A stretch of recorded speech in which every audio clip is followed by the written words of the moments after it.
अच्छा, दुनिया में जितने भी कामयाब एंटरप्रेन्योर्स हुए हैं, उनको क्लियरली पता था कि हमारे प्रोडक्ट में यूनिक चीज़ क्या है, लोग उसको क्यों खरीदेंगे। और ये आपके लिए समझना बहुत ज़रूरी है, इस माइंडसेट को, इन कांसेप्ट्स को, इन फ्रेमवर्क्स को। तो शुरू करते हैं। लेक्चर नंबर 8 है हमारा एंटरप्रेन्योरशिप का, नाम है value proposition, design and branding. आप बीबीए के स्टूडेंट हैं, बीएस के स्टूडेंट हैं, किसी भी सब्जेक्ट के हैं, this is going to be the most valuable session for you when it comes to entrepreneurship, when it comes to deciding about your company। ठीक है, तो ऑब्जेक्टिव हमारा ये है कि हम वैल्यू प्रोपोजिशन को समझें, हम ये देखें कि हम एक कंपेलिंग वैल्यू प्रोपोजिशन क्यों जो है ना बनाएं। देखिए, दुनिया में और भी बहुत से लोग प्रोडक्ट बेच रहे होते हैं, अकेले आप नहीं बेच रहे होते, तो आपने डिसाइड करना होता है कि मुझ में ऐसा क्या खास है कि लोग मुझे खरीदें। तो हम ब्रांडिंग फंडामेंटल्स भी सीखेंगे स्टार्टअप्स के लिए, नई बिजनेस के लिए। सबसे पहली चीज, वैल्यू प्रोपोजिशन क्या है। A value proposition explain why customer should choose your product or service। कि कस्टमर आपके प्रोडक्ट या सर्विस को क्यों चूज करें, आप में ऐसी खास क्या बात है, इसको वैल्यू प्रोपोजिशन कहते हैं। Elements of strong value proposition के 4 एलिमेंट्स होते हैं। एक तो आप ऐसा कहें कि जी मैं कस्टमर का प्रॉब्लम सॉल्व कर रहा हूँ, इस वजह से कस्टमर मुझे चूज करे। या आप कहें कि जी मैं जो सोल्यूशन ऑफर कर रहा हूँ कोई और ऑफर नहीं कर रहा, तो किस वजह से मेरे प्रोडक्ट को यूज करें। या आप ये करें कि मेरे यूनिक बेनिफिट है। तो अब आप जब जो हर एक वैल्यू प्रोपोज़िशन को आप सोच रहे हैं, तो आपको हर एक मुख्तलिफ किस्म के ब्रांड नज़र आते हैं। कोई कहता है मैं कस्टमर का प्रॉब्लम सॉल्व करता हूँ, कोई कहता है सॉल्यूशन ऑफर करता हूँ, कोई कहता है यूनिक बेनिफिट ऑफर करता हूँ। या कोई आपको कोई भी रीज़न देता है जिस पे आप बिलीव करते हैं। फॉर एग्ज़ाम्पल नाइकी आपको बोलता है कि जी हम एथलीट्स को ऑनर करते हैं, तो ज़्यादातर एथलीट्स नाइकी के शूज़ पहनते हैं। आपको एप्पल कहता है कि जी हम दुनिया को इस तरह के लोगों को पसंद करते हैं जिन्होंने दुनिया को बदल दिया है। तो आप हो सकता है एप्पल के वैल्यूज़ के साथ आप एग्री करते हो। तो ये जो स्ट्रॉन्ग वैल्यू प्रोपोजिशन है, ये वैल्यू एडिशन है कि हमारे प्रोडक्ट में ये खास बात है, इसलिए आप हमारे प्रोडक्ट पे फोकस करें। अच्छा, अगर हम वैल्यू प्रोपोजिशन का कैनवस देखें ना, यहाँ पे मैंने कैनवस ड्रा किया है कि तीन चीजें हैं। एक कस्टमर प्रोफाइल होता है, एक वैल्यू प्रोपोजिशन होता है। कस्टमर के कोई ना पेन होते हैं कि जी मेरा ये वाला जो है ना प्रॉब्लम है, ये जो है ना हल नहीं हो रहा। जैसे आप, ये कस्टमर का पेन है, इसकी ठीक नहीं है, तो आपने क्या कर दिया, ये पेन था, आपने इसके लिए पेन रिलीवर बना दिया। ठीक है, शूज सही अच्छे नहीं है, हमारे शूज कंफर्टेबल हैं, आप वो शूज पहने। आपकी गाड़ी जो है ना प्रॉब्लम करती है, हमारी गाड़ी ऐसी है जो आपको कभी भी रिपेयर करने की ज़रूरत नहीं पड़ेगी। कस्टमर का पेन था, आपने सॉल्व कर लिया। ये वैल्यू प्रोपोज़िशन है, कस्टमर प्रोफाइलिंग और वैल्यू प्रोपोज़िशन की। फिर गेन्स आएँ, कस्टमर चाहता है कि वो कुछ गेन करे, तो आप गेन क्रिएटर बन जाएँ, ठीक है? हमारी चीज़ को आप लोगे तो आपको ऐसे लगेगा जैसे आपकी दुनिया बदल गई है, आप खुश हो जाएँगे। कस्टमर को ऑब्वियसली, कस्टमर की कुछ जॉब्स होती हैं, कस्टमर ने कोई काम करना है, उसके लिए आपने प्रोडक्ट्स और सर्विसेज़ अकॉर्डिंगली कस्टमर को देनी है। So value proposition versus product feature, एक टेबल मैंने बना दिया है। फीचर क्या होते हैं? फीचर ये होता है कि आपका प्रोडक्ट क्या करता है, what your product does. Value ये होता है कि कस्टमर किस चीज़ की केयर करता है। तो हमने क्या किया, यहाँ पे फीचर रखे हैं, ठीक है? और यहाँ पे वैल्यू प्रोपोज़िशन रखा है और फिर प्रोडक्ट पोज़ीशनिंग रखी है। सो फोकस जो है ना, आपका होना चाहिए कस्टमर बेनिफिट्स।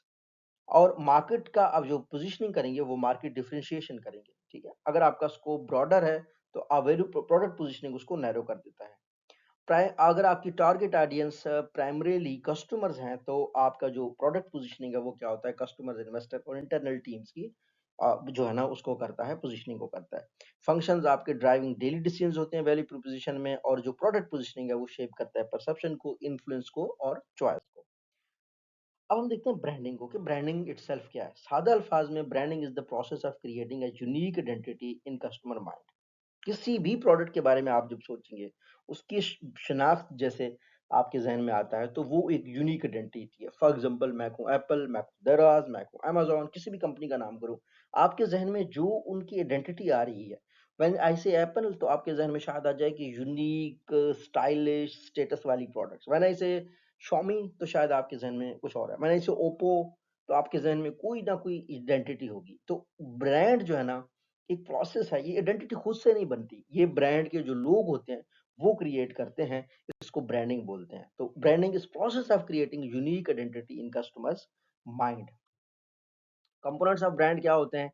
ब्रांड का नेम होता है। ब्रांड का नेम जितना आसान होगा, उतनी जो है ना ब्रांड को लोग याद रखें। आप देखें एप्पल, एप्पल का कौन-सा लैपटॉप से ऑरेंज, आप देखें टेलीकॉम है। आप दुनिया की कोई भी फ्रूट, कोई भी सब्ज़ी, उसको उसका नाम आपको अभी खाली नहीं मिलेगा, उसके नाम पर दुनिया के बहुत बड़े ब्रांड हैं। तो ब्रांड का पहला कंपोनेंट होता है कि वो याद होना चाहिए, वो लोगों को भूले नहीं।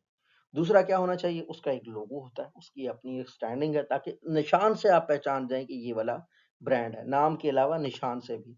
और उसके बाद ब्रांड एक प्रॉमिस करता है, हर ब्रांड एक प्रॉमिस करता है, जैसे Ufone it's all about you, UBL where you come first, ठीक है ना? ऐसे करके ब्रांड एक प्रॉमिस करता है और ये ब्रांडिंग का हिस्सा है। और आखिर में ब्रांड जो है ना, पर्सोना होता है कि ब्रांड अपने ज़हन में एक बंदा पेश करता है कि मेरा कस्टमर ही है। नॉर्मली आप एडवर्टाइज़मेंट जब आप देखते हैं तो आपको पता चल जाता है कि हाँ, ये ब्रांड कौन-कौन से लोगों को चूज़ कर रहा है।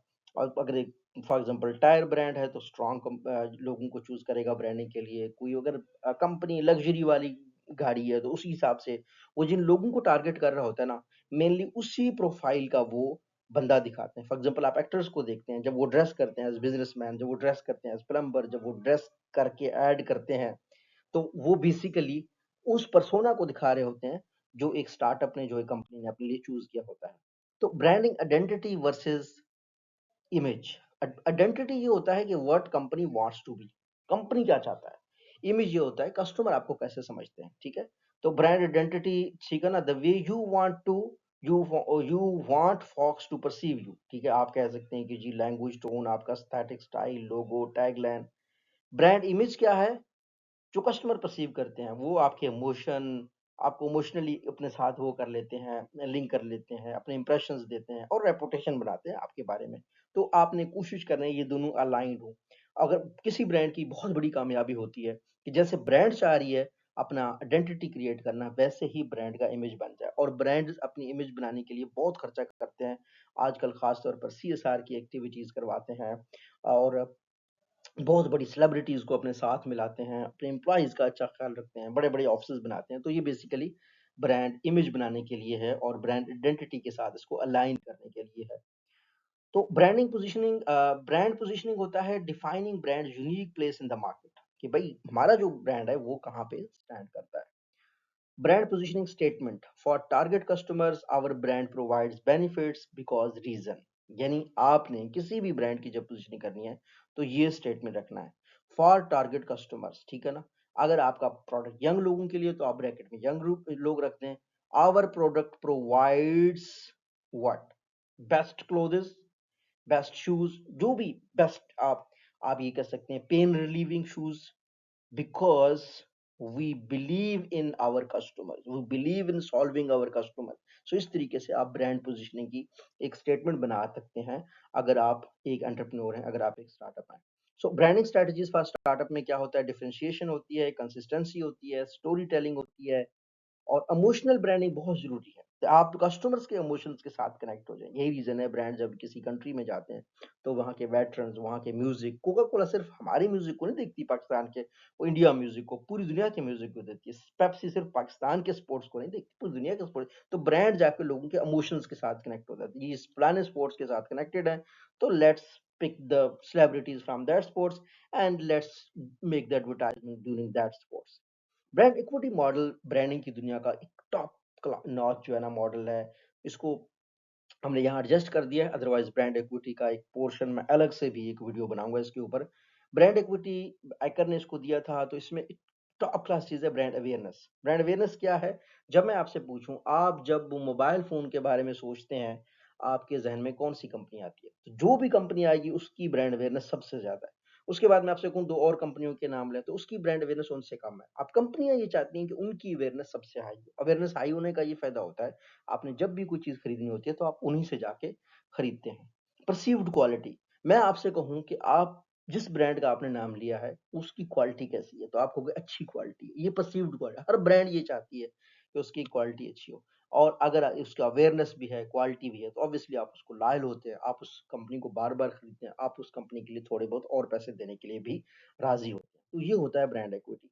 वैल्यू प्रोपोज़िशन और ब्रांडिंग का ना आपस में लिंक होता है। वैल्यू जो है ना वो रेलेवेंस क्रिएट करता है, ठीक है ना? आप क्या वैल्यू प्रोवाइड करें, जो कस्टमर का वैल्यू, एक कस्टमर एक्सीलेंस चाहता है, अच्छा दिखना चाहता है, पाकिस्तान की रिस्पेक्ट करता है, वैसे ही आप अपने वैल्यूज़ दिखाते हैं। तो वैल्यू जो है ना वो रेलेवेंस क्रिएट करता है और ब्रांड जो है ना ट्रस्ट बनाता है। जब रेलेवेंस और ट्रस्ट दोनों मर्ज हो जाते हैं, तब जाके स्टार्टअप्स कामयाब हो जाते हैं। सो पाकिस्तान में ब्रांडिंग के कॉन्टेक्स्ट में हम क्या कर सकते हैं? हम कह सकते हैं जी पाकिस्तान में हमेशा प्राइस सेंसिटिव होती है ट्रस्ट बेस्ड ब्रांड्स पे। लोग फ़ोकस कर सकते हैं। आप इस तरह के स्टार्टअप्स बना सकते हैं। तो एप्पल का अगर हम देखें for example value plus branding, वो वैल्यू भी देते हैं प्लस ब्रांडिंग भी उन्होंने की हुई है। सो हम कॉमन ब्रांडिंग मिस्टेक्स जो लोग कहते हैं, इनकंसिस्टेंट मैसेजेस, आज ये भेजा वो भेजा, कंपेटिटर्स को कॉपी करते हैं। तो when you are copying the people you reach nowhere, you have to have your own unique standing, own understanding.